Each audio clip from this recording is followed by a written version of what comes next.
বন্ধুরা, আমি এখন আছি ঢাকার সায়দাবাদ বাস টার্মিনালে।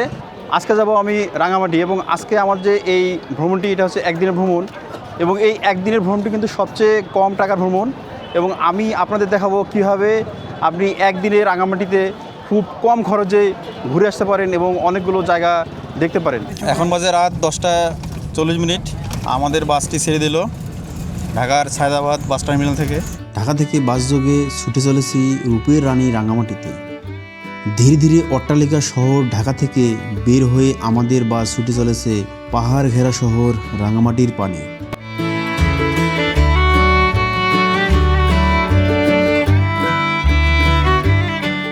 আমি এখন আছি কুমিল্লার কালাচুয়া বুড়িচঙ্গে। এখানে যে রেস্টুরেন্টটির নাম দেখতে পাচ্ছেন, খন্দকার ফুড অ্যান্ড গ্যালারি। এখানে আমাদের যাত্রাবিরতি দেওয়া হয়েছে। তো আমাদের গাড়িগুলো কিন্তু ওখানে দাঁড়ায় আছে। আর দেখুন রেস্টুরেন্ট সামনে।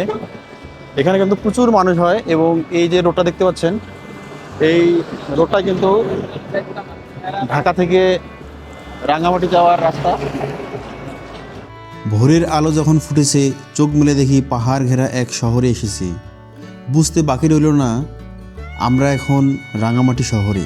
পাহাড়িদের কর্মব্যস্তময় জীবন কেবল শুরু হতে চলেছে।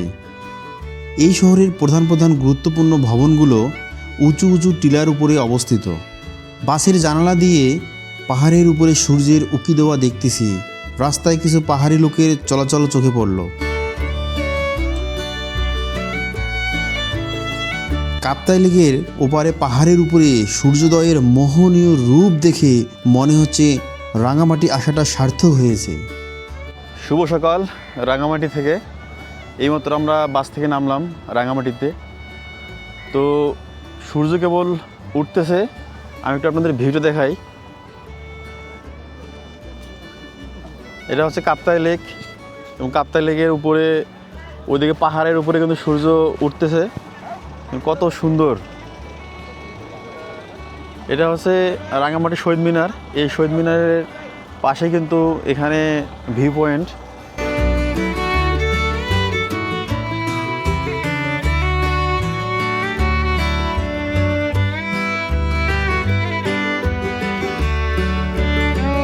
এটা হচ্ছে আমাদের গ্রুপ। আমরা যে গ্রুপের সাথে এসেছি সেটা হচ্ছে লেক্সাস ট্যুর গ্রুপ। এখানে গ্রুপের মোটামুটি 40 জন সদস্য আছে। মোহনীয় রূপ সূর্যোদয়ের। করে ভাইয়ানারা 10 টাকা।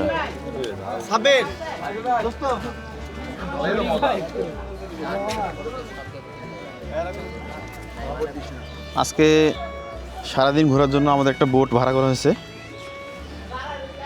এই বোটটিতে করে আজকে আমরা এই কাপ্তাই লেকের বিভিন্ন যে পয়েন্ট আছে সেই পয়েন্টে আমরা ঘুরবো এই বোটের মাধ্যমে।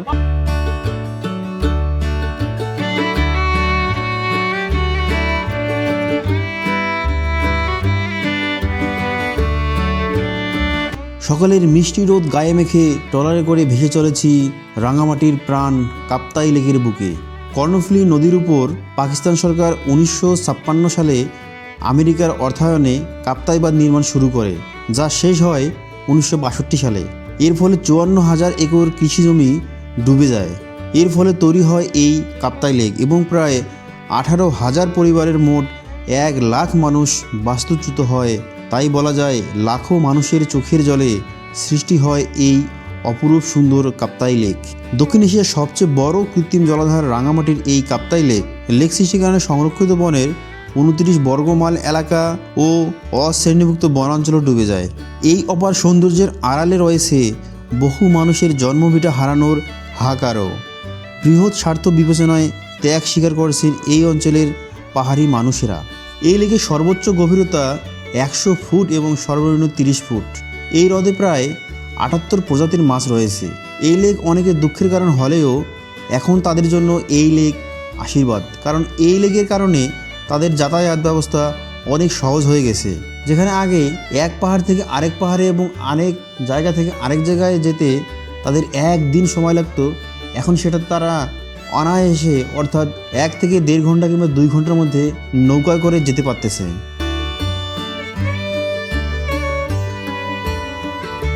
প্রাকৃতিকভাবে সৌন্দর্যে ভরা এই রূপসী লেকের সৌন্দর্য দেখতে প্রতি বছর লক্ষ লক্ষ পর্যটক ছুটে আসে এখানে। এই লেকে জন্ম কৃত্রিমভাবে হলেও এর সৌন্দর্যে নেই কোনো কৃত্রিমতা।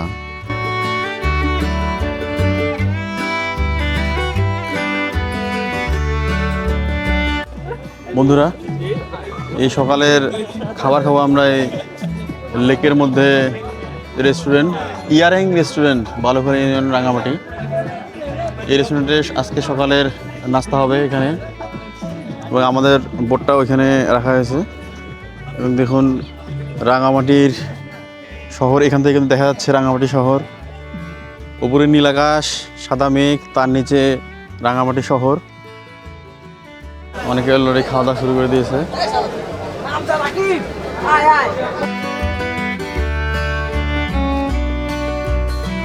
ইয়ারিং রেস্টুরেন্টে সকালের নাস্তা সেরে আবার ট্রলারে করে ছুটেছি গন্তব্য পাহাড়িদের তৈরি পোশাকের বাজারে।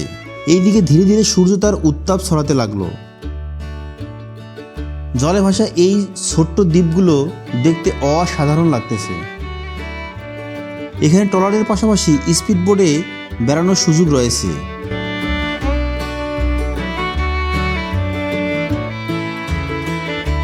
আমাদের ট্রলারে করে এখানে এসে নেমে এখন যাব হচ্ছে বৌদ্ধ মন্দিরে।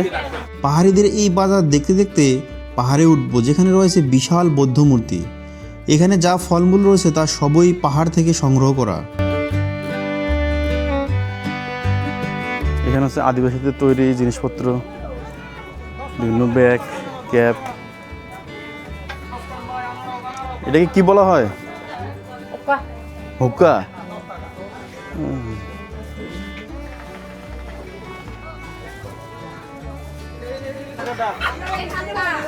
$10 ভাই, $10 মাত্র, $10 আনারস। দাদা কে যান একটা? 10 টাকা মাত্র। 70 টাকা এগুলা, 70। ডাব কে যান ভাই, আনারস 10 টাকা যাবে। মাত্র $10 ভাই, আনারস 100 বিনি দা ভাই, দাম বেশি জানি, এজন্য দামও বেশি বললাম। আচ্ছা ভাই 20 টাকা দেন ভাই, 20 টাকা হলে দেন না। লেকের পারে এই বাজারে পাহাড়িদের তৈরি সুন্দর সুন্দর পোশাক পাওয়া যায়, তাই ঘুরতে আসা পর্যটকরা সেগুলো থেকে পছন্দের জিনিসটি কিনতে ভুলেন না। তাই সকাল সকাল এই বাজারে পর্যটকদের প্রচণ্ড ভিড় লেগে গেছে। পাহাড়ি তেঁতুল দেখে কারাকারি পড়ে গেল। পাহাড়ি তেঁতুল কত করে তেঁতুল?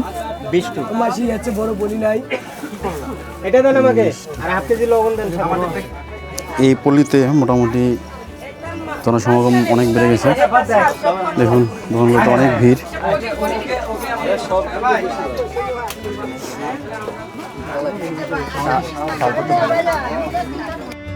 এখানে পোশাকের পাশাপাশি বিভিন্ন ফলমূলের পসরা বসিয়েছে পাহাড়ি লোকজন, এবং সব দোকানই কিন্তু মহিলা, পুরুষ দোকানই নাই বললেই চলে।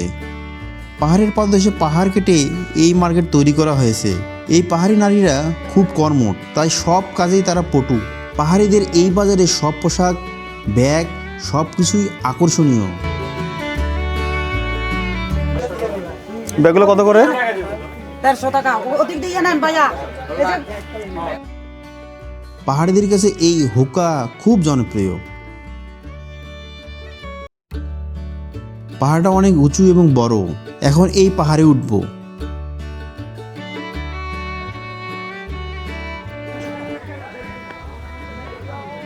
পাহাড়ের উপরে উঠতেছি সিঁড়ি বেয়ে।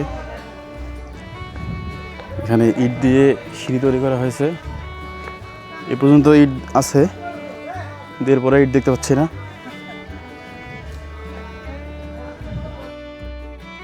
উঠতেছি তো উঠতেছি, এখনো চূড়া দেখতে পাচ্ছি না। পাহাড়ে উপরে ওঠা কিন্তু অনেক কষ্টকর।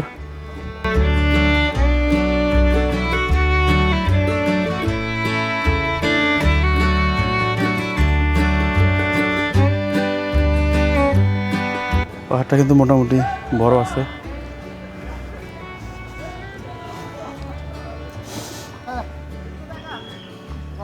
ভাই এখনো শেষ হয় না পাহাড়?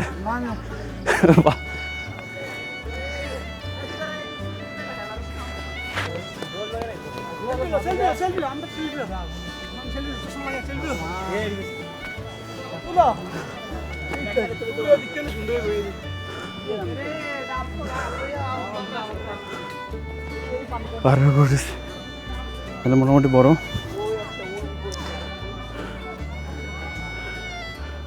মাঝখানেই পাহাড়টা। তো পাহাড়টা কিন্তু মোটামুটি বড় আছে। ওই দেখুন এর নিচে লেক, এবং এই চারিদিকে হচ্ছে বৌদ্ধপল্লীদের তাদের এখানে উপজাতিরা যে পোশাক তৈরি করে সেগুলো রেখেছে। সব দিক দিয়ে লেক, মাঝখানেই পাহাড়, এবং পাহাড়ের উপরে আবার একটা বিল্ডিং। পাহাড় চূড়ায় বিল্ডিং থেকে কাপ্তাই লেক দেখতে আরও অসাধারণ সুন্দর লাগতেছে।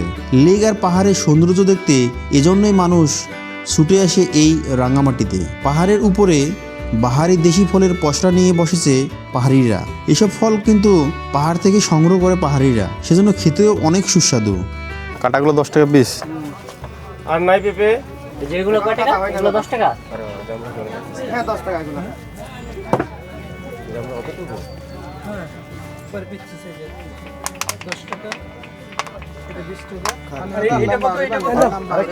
এটা কত? 40 পাহাড়ের উপরে এসে আনারস খাচ্ছি, পাহাড়ি আনারস 10 টাকা পিস। দেখি কেমন টেস্ট।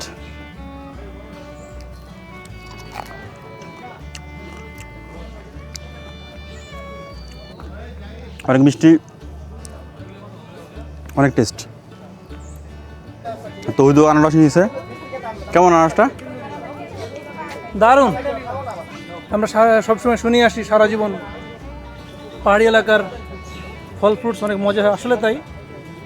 যদিও তুমি লবণ দেখাচ্ছ, আমি লবণ ছাড়াই খাচ্ছি, কিন্তু পাকা তো। অনেক টেস্ট লাগতেছে। এটা হচ্ছে নির্বাণনগর বনবিহার।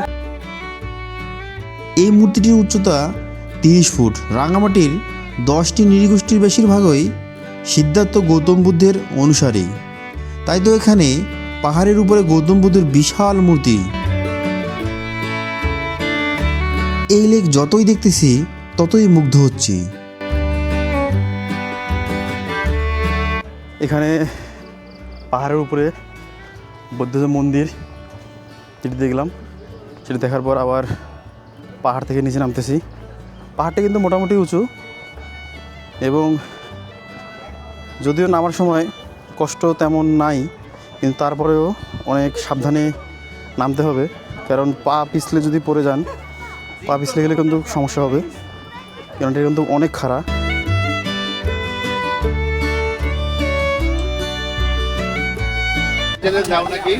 পাহাড়ি রাব খাচ্ছি, ক্লান্ত। 30 টাকা 30 টাকা 20 টাকা 30 টাকা। পাহাড়কে জয় করে এখন ছুটেছি আরেকটি পাহাড়ে, যেখানে আদিবাসীদের গ্রাম রয়েছে।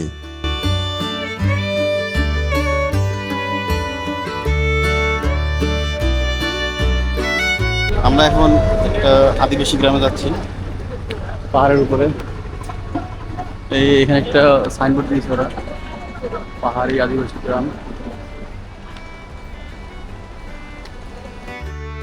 এই পাহাড়ে আদিবাসীদের গ্রামে ওঠার জন্য সিঁড়ি তৈরি করা হয়েছে।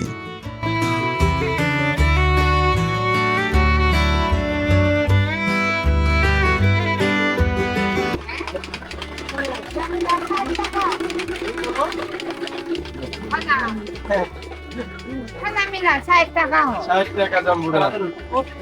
এটার নাম কি? এটা কুকুর। কুকুরের নাম নাই? পাহাড়ের উপরে এই গ্রামের আদিবাসীরা তাদের তৈরি বিভিন্ন পোশাক, ব্যাগ বিক্রি করে থাকে। তাদের তৈরি পোশাকগুলো দেখতে অসাধারণ সুন্দর। বিভিন্ন চাদরগুলো কত করে? পেয়ার আছে লেগুড়িটা আমার ব্যাগ ছুড়ে গেছে, ব্যাগ হ্যাঁ, আরেকটা দেন। দাদি ব্যাগ আরেকটা দেন।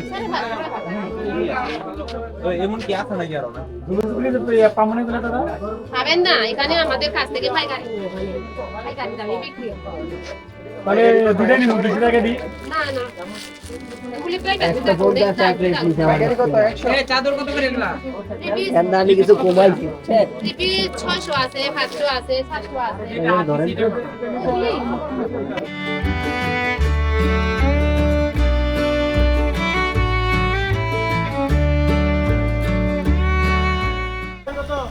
আদিবাসী গ্রাম, এখানে আদিবাসীদের বাড়ি পাহাড়ের উপরে, আর নিচে কয়েকটি দোকান আছে যেখানে তারা তৈরিকৃত পণ্য বিক্রি করতেছে। একেবারে দেখুন পাহাড়ের উপরে এই গ্রামটি। এখানে কয়েকটি বাড়ি আছে। রাঙামাটিতে যত ক্ষুদ্র নৃগোষ্ঠী রয়েছে তার মধ্যে চাকমারাই বেশি। চাকমারা গ্রামকে বলে আদাম।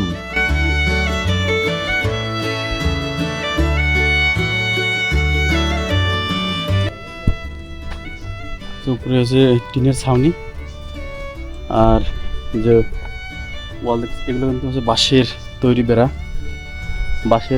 বেড়া, এবং উপরে হচ্ছে টিনের ছাউনি। এবং এখানে কিন্তু একটু দেখেন সোলার প্যানেল এখানে দেওয়া আছে। এই সোলার প্যানেলের মাধ্যমে তারা এখানে যে তাদের বিদ্যুতের চাহিদা সেটা তাদের পূরণ করার চেষ্টা করে। ছোট্ট গ্রাম, মাত্র কয়েকটি বাড়ি। ওই নিচে আরও একটি বাড়ি দেখা যাচ্ছে। ওইখানে বাড়ির যে বাসিন্দা তাদেরকে দেখা যাচ্ছে, তারা হয়তো ওই নিচে যে দোকান আছে ওখানে হয়তো তারা ব্যবসা করতেছে। এই জন্য কিন্তু আমরা এখানে কাউকে দেখতে পাচ্ছি না। পাহাড়ে অনেক উঁচুতে কিন্তু এই বাড়িটি। ওই দেখুন নিচে কত নিচে, ওই নিচটা দেখলে কিন্তু বোঝা যায় যে এই পাহাড়টি কত উঁচু। এবং এই উঁচুতে কিন্তু এখানে আমরা কয়েকটি বাড়ি দেখতে পাচ্ছি। পাহাড়ে অনেক উঁচুতে আর কয়েকটি বাড়ি, কিন্তু এখানে অনেক উঁচুতে, এটা আরও অনেক উঁচুতে।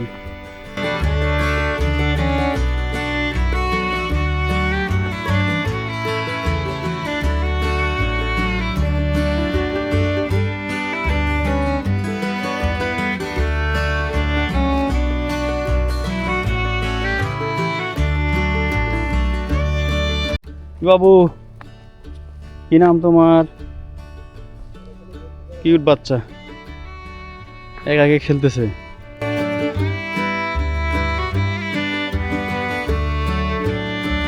এখানে অনেক উঁচু তো তাদের বাড়ি, এবং এখানে নিচে কিন্তু তারা কয়েকটি দোকান এখানে দিয়েছে, এখানে তারা তাদের তৈরিকৃত পণ্য বিক্রি করতেছে।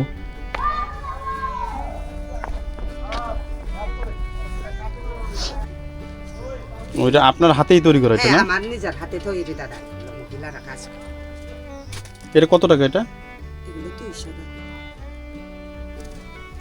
এগুলো কি ছোট হবে? এগুলোর এটার মধ্যে ছোট হবে না দাদা, ওটার মধ্যে ছোট আছে। যেমন দাদা ওটা বড়, এই যে এগুলো ছোট। হ্যাঁ, এটা বুঝছি। এইটা এটা তো আর একটু শক্তপোক্ত। এগুলো সুতা বেশি। হ্যাঁ, সুতা বেশি। এগুলো ছোট নাই, ছোট নাই দাদা, এগুলো সব বড় বড় না? আচ্ছা, এইটা কত রাখবেন? ঠিক আছে দাদা, খরচ দামে দিয়ে দিই, 20 টাকা কম দেন না, 180 করে দাও। দাদা বলছেন তো আপনার ওই যে নিচে তো আর কম বললো, ওই নিচে যে এখন ওইদিকে দেখে দাদা বুদ্ধ মন্দিরে। হ্যাঁ হ্যাঁ হ্যাঁ, এখানে তো আমার সম্পূর্ণ হাতের কাজটা। বন্ধুরা, একদিনের ট্যুর মাত্র 1500 টাকায় রাঙামাটি এসেছি। আপনারা দেখলেন, আসলাম এবং এখন পর্যন্ত কোথায় কোথায় ঘুরলাম। তো এই প্রথম পর্বটি এখানেই শেষ হচ্ছে। তো আরও কিন্তু অনেক স্পট আছে যেগুলো আপনাদেরকে দেখাবো আমি, তাহলে আপনারা বুঝতে পারবেন যে মাত্র 1500 টাকায় একদিনের ট্যুর। এবং আমার মনে হয় যে বাংলাদেশে এটা কিন্তু সবচেয়ে কম বাজেটের ট্যুর, যে ঢাকা থেকে একদিনের ট্যুরে আপনি রাঙামাটি এসে এত কিছু দেখবেন। তো আমার নেক্সট ভিডিওতে চোখ রাখুন এবং আরও দেখবেন যে আরও কিন্তু অনেক স্পট বাকি আছে, এগুলো আপনাদেরকে আমি ধীরে ধীরে দেখাবো।